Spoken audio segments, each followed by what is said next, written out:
Georges ne pouvait pas attendre que les journaux soient secs. Il avait assuré à Billy qu'il les livrerait. S'il ne tenait pas sa promesse, Billy risquait de perdre son travail à cause de lui.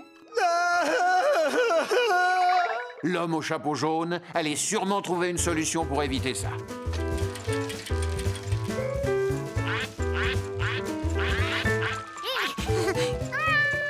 Mais quand on se laisse distraire à vélo, le pire peut survenir.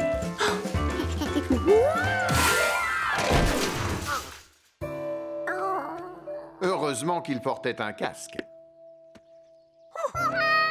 Le vélo, lui, était en 1000 morceaux.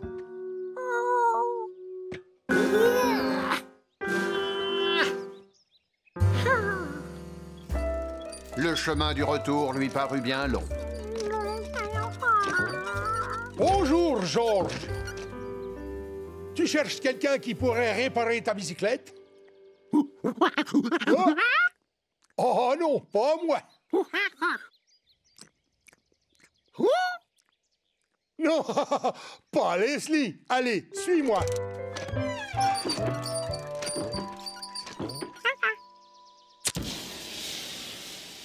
Tu crois que tu peux remettre le vélo de Georges en état? Oh oui, sans souci.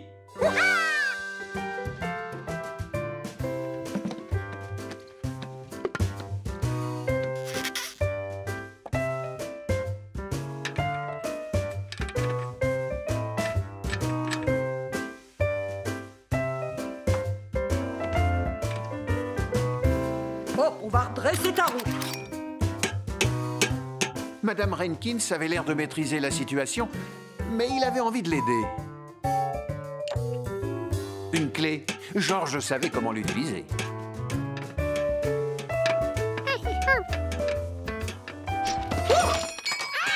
Oh, bah ça va déjà mieux. Essayons d'arranger ces rayons maintenant.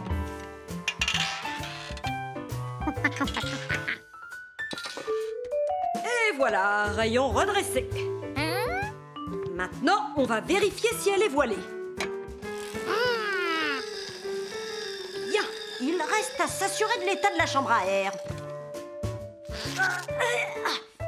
Ah, elle a besoin d'une rustine.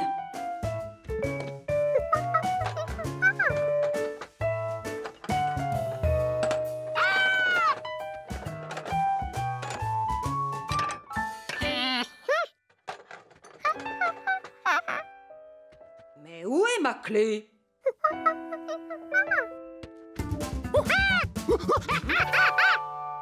Oh, merci, Georges.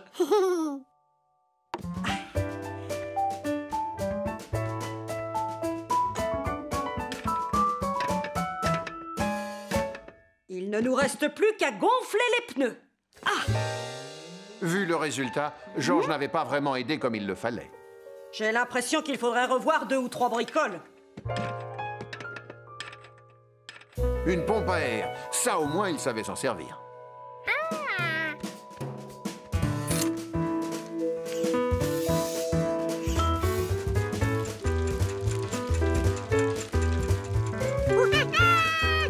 Et sois prudent, Georges. Georges roula à toute vitesse pour prévenir l'homme au chapeau jaune de son problème de journaux. Georges, j'ai une surprise pour toi.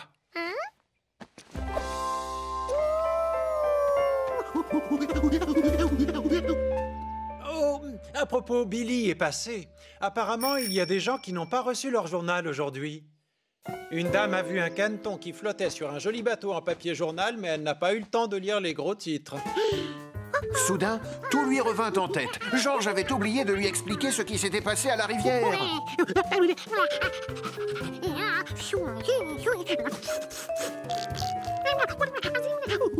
Ne t'affole pas, Georges. On va acheter un paquet de journaux et on va aller les livrer tous les deux. Georges comprit ce jour-là qu'il ne fallait pas se laisser distraire si on voulait rester digne d'une mission de confiance. Finalement, je vais peut-être me racheter un vélo à ma taille. Désolé, le chat. Mais alors, que se passerait-il si on plantait un élastique?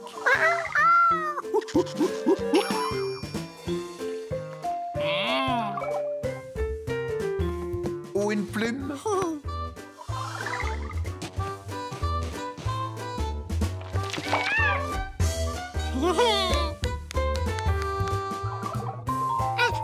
Il y avait des tas d'autres objets que George avait envie de voir pousser.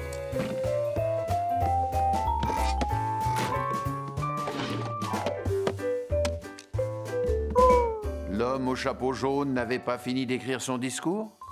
Pas de problème. George allait arranger ça.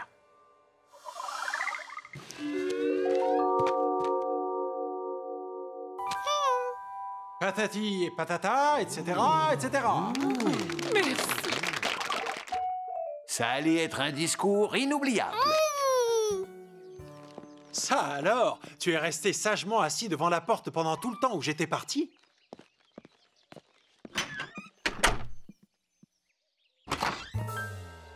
Oh, non, tu n'es pas resté sagement assis devant la porte pendant tout le temps où j'étais parti.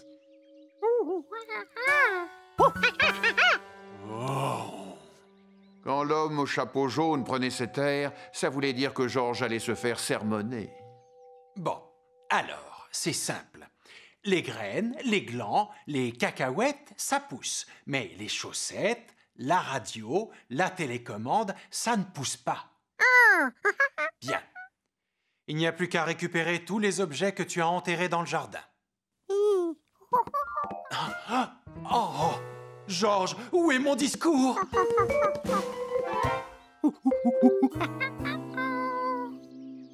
Écoute-moi bien, George. Il faut retrouver mon discours en priorité.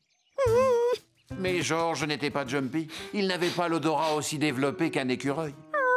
Pour lui, tout avait une odeur de terre.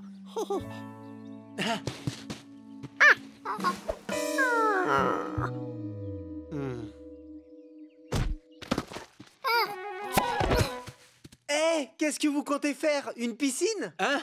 Oh, non, Billy. George s'est amusé à enterrer un document très important et on n'arrive pas à le retrouver. Je vais vous aider. Oh, attendez, j'en connais une qui peut nous être utile. Elle s'est creusée comme personne.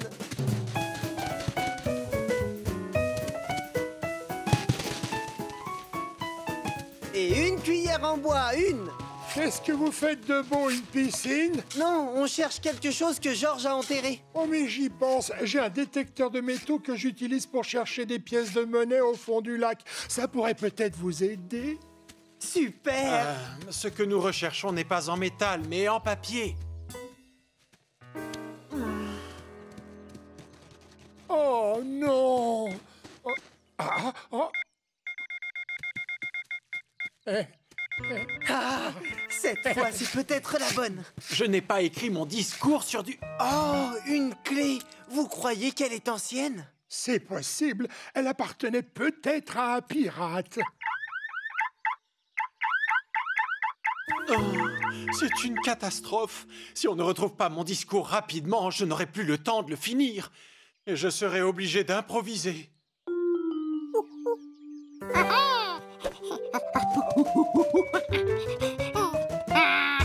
George n'avait peut-être pas l'odorat d'un écureuil, mais il savait grimper aux arbres. Et il avait une très bonne vue.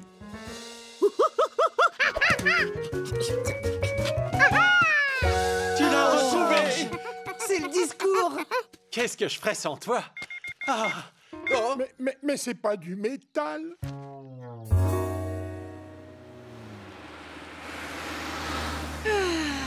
C'est l'air de la campagne qui vous a inspiré ce très beau discours? Qu'est-ce que vous allez planter? Oh, ce serait trop long à vous raconter. Tiens, c'est toi qui as planté une graine? Finalement, tu serais un petit écureuil que ça ne m'étonnerait pas.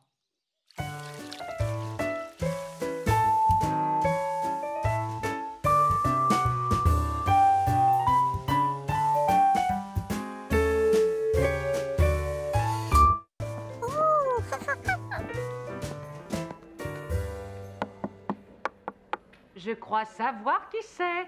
Entrez! Bonjour, qu'est-ce que vous faites? Je répare mon horloge. Plus c'est difficile à restaurer, plus ça me détend.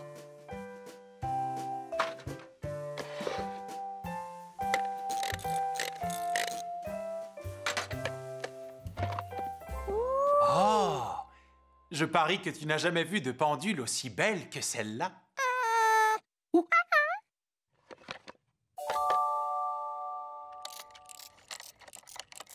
Ça s'appelle un coucou et tu vas voir ce qui se passe toutes les heures.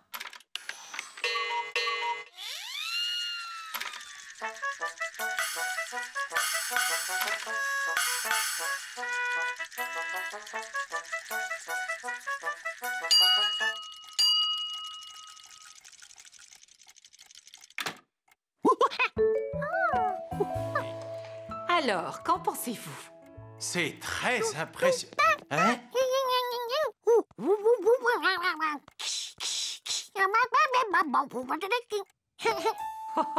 Je suis ravie qu'elle te plaise. Avez-vous vu les photos envoyées? Venez, professeur, la conférence sur la navette spatiale va commencer. Tu veux venir avec nous, Georges? Ou tu préfères rester ici et regarder la pendule?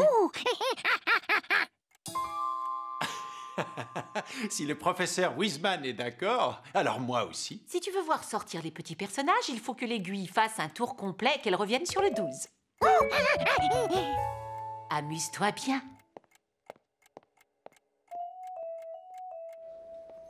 Combien de temps vous a-t-il fallu pour fabriquer cette pendule? Oh, pas plus de 3 ans. Oh, ça me fait penser que j'ai oublié quelque chose. Georges, sois sage pendant notre absence. Je compte sur toi. Georges avait hâte de voir réapparaître les personnages.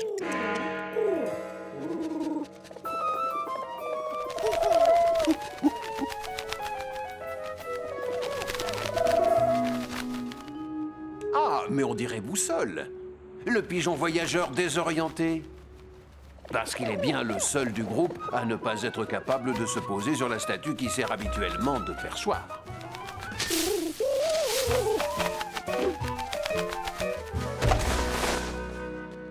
Eh oui, c'était bien Boussole. Georges était content de revoir son ami le pigeon. Et Boussole était content de revoir son ami le koala? Non. Le lama? Non plus. Enfin, peu importe.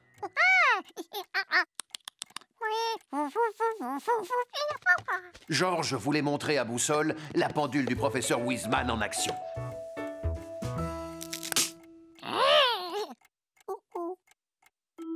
Mais comme il avait cassé l'aiguille, les personnages ne pouvaient plus apparaître.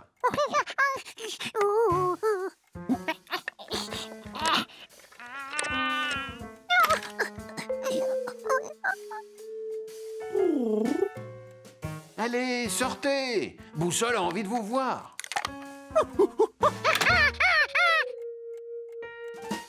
Mais où est cette aiguille? Ah, la voilà.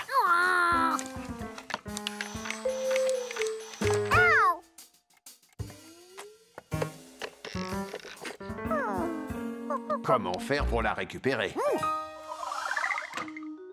En ouvrant la pendule avec un outil, bien sûr.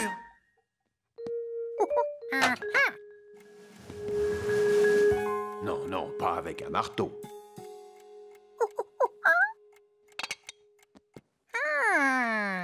Avec ça.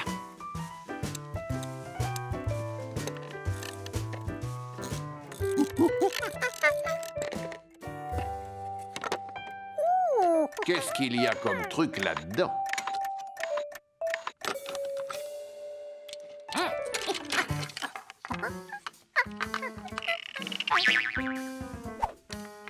Je l'ai.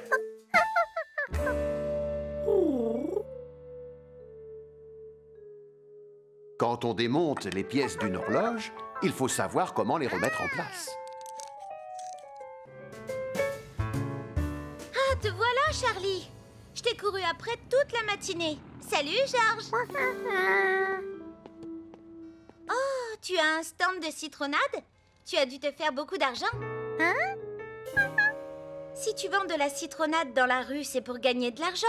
Oh, voilà ce que l'homme au chapeau jaune avait voulu dire. C'est en gagnant de l'argent qu'il s'était acheté son ballon. Mais pour l'instant, le problème restait le même. Il fallait trouver des clients. Vous avez vu ça? Le camion qui transportait du thé glacé au zoo a eu une fuite et les éléphants ont tout bu.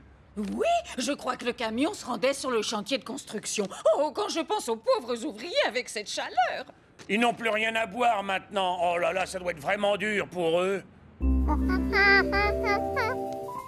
Tiens, c'est drôle, je crois qu'on vient d'avoir la même idée.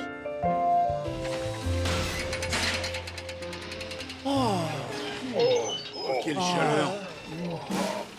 Citronnade bien fraîche, n'hésitez pas à demander. De la citronnade? Et bien fraîche. Oh, j'en rêvais. Attendez-moi. Merci à toi. Merci. Ça, c'est une bonne idée. Merci à toi. Waouh, nos affaires marchent plutôt bien. Tu as vu ça?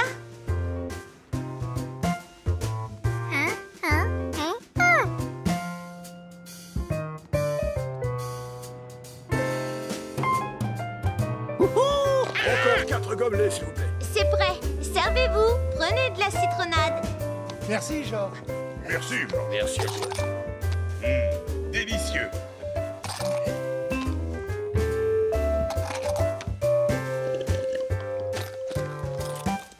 Voyons ce que l'on a récolté.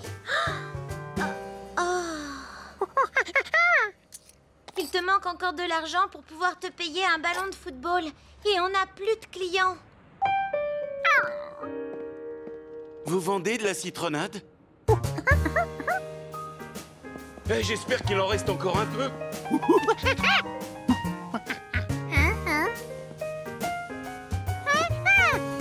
C'est parti, serre 4 verres en plus. Mais il ne restait que 2 verres de citronnade. 4 verres de plus, s'il te plaît. Le petit singe n'a plus de citronnade. Où est-ce qu'on peut aller?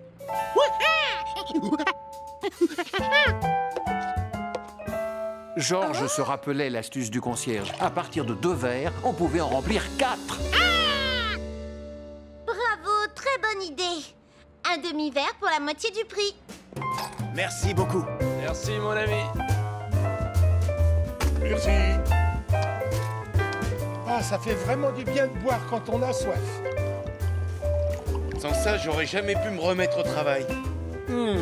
Heureusement qu'il est venu avec sa citronnade.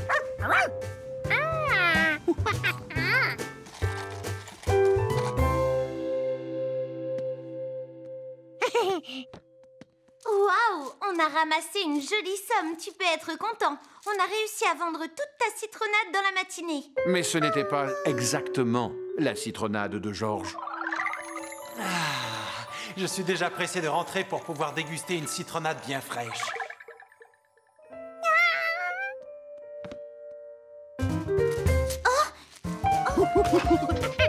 Il fallait vite en racheter avant le retour de l'homme au chapeau jaune.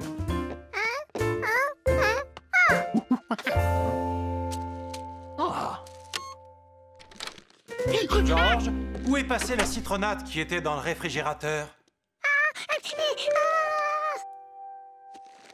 Tu as emmené notre citronnade faire une promenade?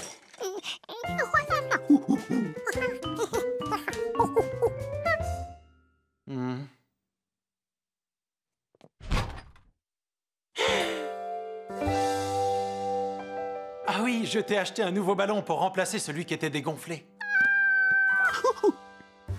Finalement, ça avait marché. Georges avait tenu son stand de citronnade et il avait eu son ballon. C'est bon, la citronnade. Mais attention, c'est pas bon quand ça passe par le nez.